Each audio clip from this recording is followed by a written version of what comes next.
Hello everyone. देखिए आज की इस वीडियो में हम बात करेंगे BSc fifth semester math unit number 1 and आज का टॉपिक रहेगा कर्वेचर एंड टॉर्सन, जो कि वेरी इंपॉर्टेंट टॉपिक हैं। आप देख सकते हो मेरठ, आगरा और ऐसी यूनिवर्सिटी में बार बार पूछे जाते हैं, तो हो सकता है आपकी यूनिवर्सिटी में भी पूछ ले जाए। तो चलिए समझते हैं क्या होता है कर्वेचर एंड टॉर्सन। इससे पहले आपको नॉर्मल क्या होता है, प्रिंसिपल नॉर्मल क्या होता है, वाई नॉर्मल क्या होता है, आई होप ये सब आपको पता होगा, जो कि मैंने डिटेल में इन सब पर बात की है, राइट। चलिए शुरू करते हैं। कर्वेचर देखिए क्या होता है। तो कर्वेचर होता है D T upon D S. D T upon D S को हम यहाँ पर क्या कहते हैं, कर्वेचर कहते हैं। तो क्या होता है ये arc rate of rotation of tangent. यहाँ पर जो टी है आपको पता होगा, हम टी किसको कहते थे, T cap. T cap is the unit tangent vector, right. आपको याद होगा जिसको हम डिनोट करते थे D R upon D S से। तो ये वही टी है। तो इस टी को हमने डिफ्रेंशिएट किया विद रिस्पेक्ट टू एस और हमको जो मिला उसी को हमने यहाँ पर कहा कर्वेचर। और कर्वेचर का जो मैग्नीट्यूड होता है उसको हम कप्पा से डिनोट करते हैं और ये होता है D T upon D S. आपको केवल इतना याद रखना है कि कर्वेचर का फॉर्मूला क्या होता है, जो कि होता है D T upon D S, जो कि वेक्टर है, और उसका मैग्नीट्यूड को हम रिप्रेजेंट करते हैं कप्पा से, जो कि होता है D T upon D S का मोड, दैट्स इट। उसके बाद आता है टॉर्सन। देखिए आपने बाय नॉर्मल पढ़ा होगा। मैंने आपको बताया था क्या होता है बाय नॉर्मल। बेसिकली अगर मैं थोड़ा सा ब्रीफ में एक बार फिर से आपको बताऊं तो एक होता है प्रिंसिपल नॉर्मल, जो कि टेंजेंट के परपेंडिकुलर होता है, और एक होता है बाय नॉर्मल, जो कि टेंजेंट के साथ साथ प्रिंसिपल नॉर्मल के भी परपेंडिकुलर होता है, तो उसको हम कहते हैं बाय नॉर्मल। तो यहाँ पर arc rate at which the by normal change, right. By normal जैसे जैसे चेंज होता है, जैसे जैसे पी मूव करता है कर्व के अलोंग में, तो उसी को हम कहते हैं टॉर्सन। इसको हम रिप्रेजेंट करते हैं D B upon D S से, क्योंकि हम बाय नॉर्मल को बी से रिप्रेजेंट करते थे, राइट। आपको याद होगा। तो ये हो जाएगा D B upon D S का मोड, और इसको रिप्रेजेंट करते हैं हम टाउ से, राइट। तो ये होता है टॉर्सन, ये होता है कर्वेचर। तो ये आपको याद रखना है केवल इसमें कि इसका फॉर्मूला क्या होता है। ये फॉर्मूले आपको याद रखने हैं, क्योंकि इन पर बेस्ड थ्योरम्स एग्जाम में अक्सर पूछे जाते हैं, जो आपको या पता होनी चाहिए कैसे करते हैं। थ्योरम नंबर फर्स्ट देखिए, उसमें से है a necessary and sufficient condition for a curve to be a straight line is that curvature kappa at all points of the curve. Kappa हमारा यहाँ पर क्या होना चाहिए, जीरो होना चाहिए अगर कर्व को स्ट्रेट लाइन होना है। तो थ्योरम हमसे ये कह रही है, और ये हमसे नेसेसरी एंड सफिशिएंट कंडीशंस पूछ रही है। तो चलिए इसको प्रूफ करते हैं कैसे एक कर्व स्ट्रेट लाइन हो जाएगा अगर उसकी कर्वेचर जो है वो जीरो हो जाए, राइट। तो इसमें हमको ये प्रूफ करना है कि भाई अगर कर्वेचर जीरो है तो जो कर्व होगा वो बेसिकली एक स्ट्रेट लाइन होगा, राइट। आई होप आप समझ चुके होंगे कि क्वेश्चन क्या कहना चाह रहा है। क्वेश्चन ये कह रहा है कि कोई कर्व, किसी कर्व की अगर कर्वेचर जीरो है, दैट मीन्स वो कर्व क्या है, वो कर्व स्ट्रेट लाइन है, और ये हमको प्रूफ करना है, राइट। तो चलिए सबसे पहले necessary condition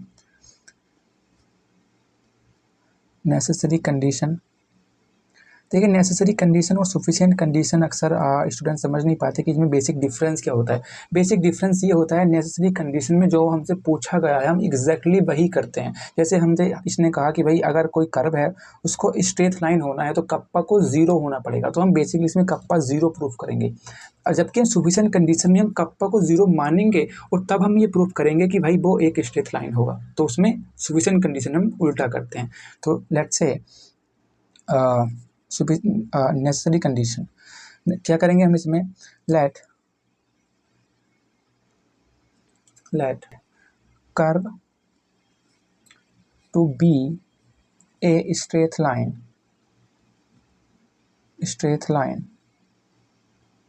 late curve to be a straight line kappa should be zero, और हमको ये शो करना है, राइट। ये हमको क्या करना है, ये हमको शो करना है। Now let the equation of straight line,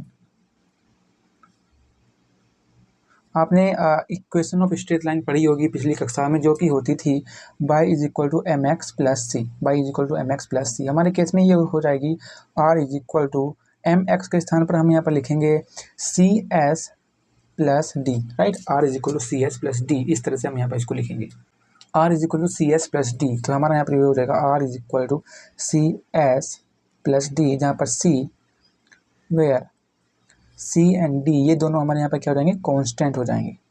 ये दोनों हमारे यहाँ पर हो जाएंगे कांस्टेंट। नाउ अगर मैं इस इक्वेशन को डिफ्रेंशिएट करूँ विद रेस्पेक्ट टू s, तो हमको क्या मिलेगा, हमको मिलेगा D R upon D S is equal to C, D R upon D S is equal to C, क्योंकि एस का हो जाएगा 1 और डी का हो जाएगा 0, right. D R upon D S is equal to C. अगर आपको याद हो तो D R upon D S क्या होता है, ये होता है आर डैश, और D R upon D T क्या होता है, ये होता है आर डॉट, और आर डैश क्या होता है, ये होता है हमारा यहाँ पर टी, राइट। आर डैश क्या होता है, आर डैश होता है यूनिट टेंजेंट वेक्टर, तो इसको हम यहाँ पर लिख सकते हैं T is equal to C, T is equal to C. Now अगर मैं यहाँ पर इसको विद रेस्पेक्ट टू एस एक बार और डिफ्रेंशिएट करूँ तो ये हो जाएगा D T, again differentiating with respect to S, तो ये हो जाएगा D T upon D S, and C चूंकि कॉन्स्टेंट है तो इसका हो जाएगा हमारा यहाँ पर 0, इसका हो जाएगा हमारा यहाँ पर ये 0। या मैं कह सकता हूँ D T upon D S का मोड क्या हो जाएगा, D T upon D S का मोड भी क्या हो जाएगा, 0 हो जाएगा। D T upon D S का मोड भी क्या हो जाएगा, 0, क्योंकि D T upon D S खुद 0 है तो इसका मोड भी क्या हो जाएगा, 0 हो जाएगा। And D T upon D S क्या होता है, यही तो कप्पा होता है, right. D T upon D S क्या होता है, D T upon D S ही तो कप्पा है, दैट मीन्स कप्पा 0 है, राइट। दैट मीन्स हमारा यहाँ पर क्या हो जाएगा, कप्पा हमारा यहाँ पर 0 हो जाएगा। दैट मीन्स कि अगर किसी कर्व को स्ट्रेट लाइन होना है तो भाई जो कप्पा है उसका तो 0 होना ज़रूरी है, राइट। ये हम शो कर चुके हैं। नाउ अब हम शो करेंगे सफिशिएंट कंडीशन में कि भाई ठीक है कप्पा हमारा यहाँ पर 0 है, तो अब हम प्रूफ करेंगे कि वो स्ट्रेट लाइन होगा, राइट। अगर किसी कर्व का कर्वेचर 0 है दैट मीन्स वो स्ट्रेट लाइन होगा, जो कि ऑब्वियस भी है, और अब उसको प्रूफ करते हैं, राइट। तो ये हो जाएगा now kappa is equal to 0, kappa is equal to 0 हमारे पास है। कप्पा इज इक्वल टू 0 का क्या मतलब है, कप्पा इज इक्वल टू 0 का सिंपली मतलब है D T upon D S का मोड हमारे पास 0 है, right. D T upon D S का मोड हमारे पास 0 होगा। इसका सीधा मतलब है D T upon D S 0 होगा, D T upon D S 0 होगा। और D T upon D S को अगर मैं इंटीग्रेट करूँ विद रेस्पेक्ट टू एस, तो हमको क्या मिलेगा, हमको मिलेगा D T is equal to C, हमको t is equal to C मिलेगा इसको जब हम इंटीग्रेट करेंगे। नाउ अब देखिए t is equal to C हमको यहाँ पर मिल जाएगा। नाउ t क्या होता है, t होता है, देखिए t क्या होता है, t होता है D R upon D S, right. D R upon D S, या मैं कह सकता हूँ D R upon D S क्या हो जाएगा, ये हमारे यहाँ पर c हो जाएगा। या मैं इसको कह सकता हूँ अगर मैं इसको इंटीग्रेट करूँ विद रेस्पेक्ट टू एस, तो हमको क्या वैल्यू मिल जाएगी, हमको हमारी स्ट्रेट लाइन की जो इक्वेशन थी वही हमको मिल जाएगी। That means R is equal to C S plus D, R is equal to C S plus D. तो बेसिकली हमने यहाँ पर क्या किया, हमने यहाँ पर इसको उल्टा यहाँ पर प्रूफ कर दिया। तो हमने यहाँ पर क्या कहा भाई, हमने यहाँ पर माना कि भाई कप्पा 0 है, और हमने यहाँ पर प्रूफ किया अगर कप्पा 0 है तो जो हमारे यहाँ पर कर्व आएगा वो कर्व बेसिकली एक स्ट्रेट लाइन होगा, राइट। तो ये हमारे यहाँ पर नेसेसरी कंडीशन, ये सफिशिएंट कंडीशन, ये थ्योरम जो हमको प्रूफ करनी थी। एक और इसमें इंपॉर्टेंट थ्योरम है जो कि टॉर्सन पर बेस्ड होगी, इस पर बेस्ड होगी। एक बार फिर मैं इसकी डेफिनेशन अगर आपको बताऊं तो ये हो जाता है tau is equal to D B upon D S, B binormal होगा एंड बी जो है P S P moves along the curve. For example अगर ये हमारे पास कर्व है, ये पॉइंट पी है, ये हमारा यहाँ पर टेंजेंट है, ये प्रिंसिपल नॉर्मल, तो ए एक्स जो हमारा यहाँ पर इस तरह से होगा, जो प्रिंसिपल नॉर्मल और टेंजेंट दोनों के ही परपेंडिकुलर होगा, उसको हम कहते थे बाय नॉर्मल। और इस पर बेस्ड एक थ्योरम भी हम यहाँ पर प्रूफ करेंगे। देखिए थ्योरम है हमारे पास, a necessary and sufficient condition that a given curve to be a plane curve is that tau is equal to 0 at all points. हमारा यहाँ पर इसने ये कहा है कि अगर किसी कर्व को प्लेन कर्व होना है तो एक कंडीशन इसमें है कि भाई उसका जो टाउ होगा, जो टोर्सन होगा, वो हमारा यहाँ पर 0 होगा। तो ये कंडीशन है और इसमें हमसे पूछा गया है नेसेसरी एंड सफिशिएंट कंडीशन। तो सबसे पहले हम समझते हैं प्लेन कर्व क्या होता है, तो उसके बाद ही हम यहाँ पर चीज़ों को आगे बढ़ाएंगे। तो देखिए प्लेन कर्व हम समझते हैं। देखिए हम सबको पता है, अगर मैं थ्री डायमेंशनल कोऑर्डिनेट की बात करूँ, लेट्स से हमारा यहाँ पर ये कोऑर्डिनेट है, तो हमारे यहाँ पर इसमें 3 प्लेन हो सकते हैं, लाइक एक प्लेन ये, एक प्लेन ये, और एक प्लेन हमारा यहाँ पर हो जाएगा ये, राइट। तो एक प्लेन, एक ये और एक ये, 3 प्लेन हमारे यहाँ पे इसमें हो जाएंगे। तो एक प्लेन कर्व सिंपली एक ऐसा कर्व होगा, प्लेन कर्व एक ऐसा कर्व होगा जो कि किसी एक प्लेन में हो। लेट्स से अगर मैं एक कर्व हमारा इस तरह से ड्रॉ करूँ जो कि केवल इस प्लेन में ही हो, तो उसको हम क्या कहेंगे, उसको हम कहेंगे प्लेन कर्व, राइट। तो ये होता है। फॉर एग्जांपल अगर मैं यहाँ पर इस पूरे पेपर को ही एक प्लेन कर्व मान लूँ, तो जो भी हमारा यहाँ पर लेट्स से ये जो कर्व हो जाएगा, जो कि केवल इसी पेपर पर है, इसको हम क्या कहेंगे, इसको हम प्लेन कर्व कहेंगे, राइट। इसको हम प्लेन कर्व कहेंगे। तो ये हमारा यहाँ पर होता है ये। इसमें पूछा गया है a necessary and sufficient condition that a given curve a plane to be a plane curve is that tau is equal to हमारा यहाँ पर क्या होना चाहिए, जीरो होना चाहिए। दैट मीन टोर्सन हमारा यहाँ पर ये जीरो होना चाहिए। इससे पहले हम यहाँ पर आगे बढ़ें, थोड़ा सा इसको मैं क्लियर कर दूँ। देखिए हमने यहाँ पर क्या पढ़ा था कि भाई ये एक कर्व है, और कर्व क्या है, कर्व एक प्लेन कर्व है। तो कर्व एक प्लेन कर्व है तो हमारा यहाँ पर इसकी टेंजेंट इस तरह से हो जाएगी प्लेन में, और इसकी टेंजेंट भी कहाँ पर होगी, इस प्लेन में ही होगी, राइट। उसके बाद प्रिंसिपल नॉर्मल क्या हो जाएगा, प्रिंसिपल नॉर्मल हमारा यहाँ पर हो जाएगा कुछ इस तरह से, जो भी प्लेन में ही होगा और टेंजेंट के परपेंडिकुलर होगा।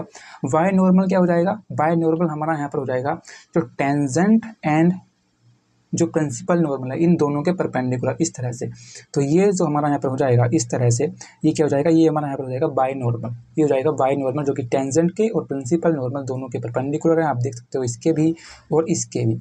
लेकिन जैसे जैसे ये जो पी पॉइंट है हमारा यहाँ पर, ये जो पी पॉइंट है, ये जो पी पॉइंट है कर्व पर, इसको मैं मूव कर दूँ, लेट से इसको मैं यहाँ पर इस तरह से मूव करता हूँ, तो ये जो है इस तरह से ये हमारे यहाँ पर मूव हो जाएगा, राइट।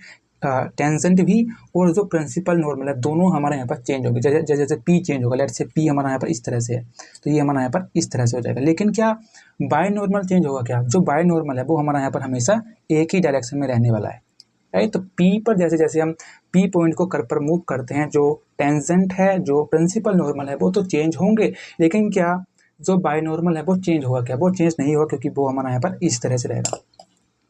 उसकी जो डायरेक्शन है, फॉर एग्जांपल उसकी जो डायरेक्शन है वो हम हमेशा इसी तरह से रहने वाली है, वो हमारा यहाँ पर चेंज नहीं होगा। जबकि जो टेंजेंट है और जो प्रिंसिपल नॉर्मल है वो हमेशा हमारे यहाँ पर इनकी डायरेक्शन चेंज होगी, लेकिन जो जो बाय नॉर्मल है वो चेंज नहीं होगा। ये मैंने आपको क्यों बताया, क्योंकि हमको यहाँ पर देखिए टो को जीरो प्रूफ करना है, और टो क्या होता है, टो होता है टोर्सन, जो कि बाय नॉर्मल को जब हम चेंज करते हैं तो उससे हमको यहाँ पर ये मिलता है, राइट। इसका फॉर्मूला होता है D upon D S is equal to zero, right. तो हमको यहाँ पर बेसिकली नेसेसरी कंडीशन में क्या प्रूफ करना है, नेसेसरी कंडीशन में हमको D B upon D S zero होगा यही प्रूफ करना है, और जो कि मैंने आपको शो करके दिखा दिया कि भाई D B upon D S zero होगा, राइट। तो इसको हम कैसे लिखेंगे, इसको हम लिखेंगे if the given curve is a plane curve, like जैसा इसने कहा कि भाई गिवन कर्व हमारा यहाँ पर क्या है, वो प्लेन कर्व है, then tangent and normals at all points of the curve lie in the plane of the curve. जो टेंजेंट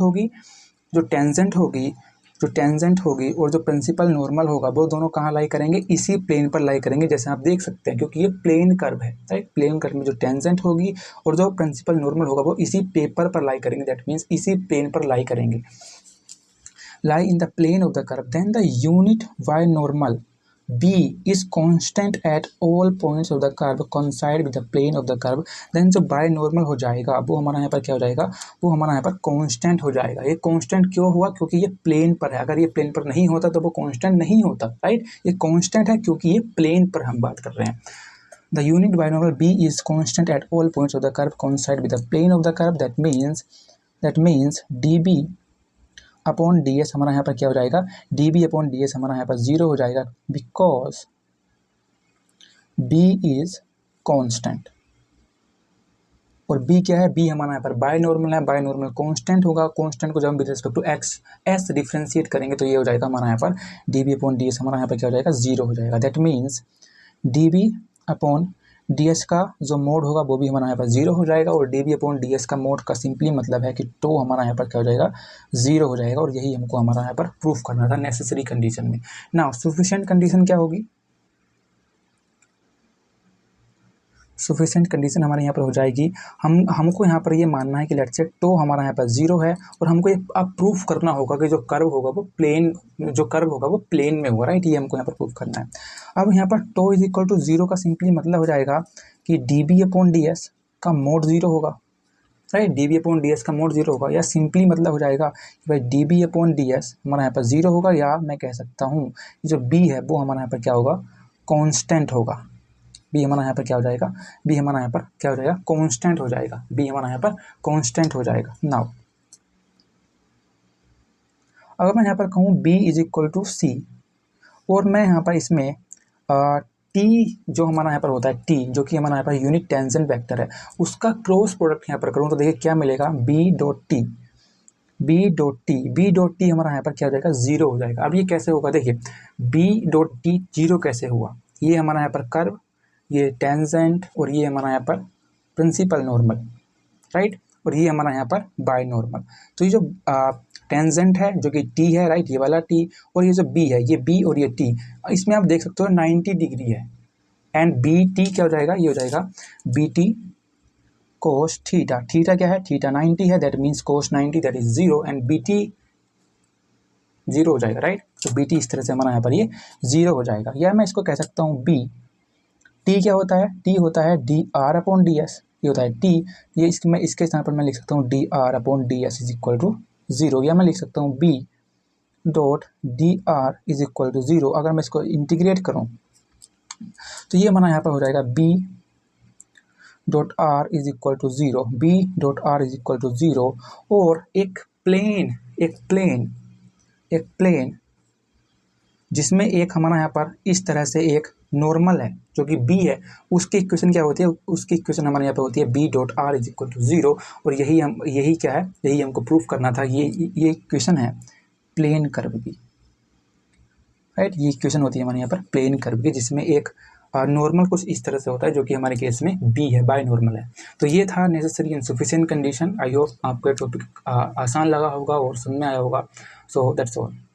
देखिए एक बात और मैं आपको यहाँ पर बता दूं, जब हमने यहाँ पर इसको इंटीग्रेट किया था तो हमारा यहाँ पर क्या हो जाएगा, ये कांस्टेंट हो जाएगा, राइट। जब हम इसको इंटीग्रेट करेंगे तो ये हमारा यहाँ पर 0 के स्थान पर कांस्टेंट हो जाएगा। So that's it.